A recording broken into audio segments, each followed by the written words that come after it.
வணக்கம் மக்களே, நான் தான் உங்கள் தள்ளுவண்டி சுரேஷ் பேசுகிறேன். அதாவது நம்ம தம்பி விஷ்ணு நல்லா சூப்பராக டான்ஸ் ஆடுவார். ரொம்ப நாள் இவருக்கு ஒரு ஆசை என் கூட ஆடணுன்னு.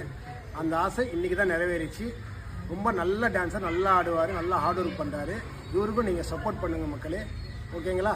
நாங்கள் வீடியோ ஆடிருக்கு எப்படின்னு நீங்களே பார்த்து சொல்லுங்கள், ஓகேங்களா? காத்தடிக்குது காத்தடிக்குது காற்று நேட்டு காத்தடிக்குது காத்தடிக்குது காத்தடிக்குது காற்று நேட்டு காத்தடிக்குது எங்க தேசம் பாத்தடிக்குது ஏழை தென்ன குத்தடிக்குது ஊத்திக்கின்னு கடிச்சுக்கவா கடிச்சுக்கின்னு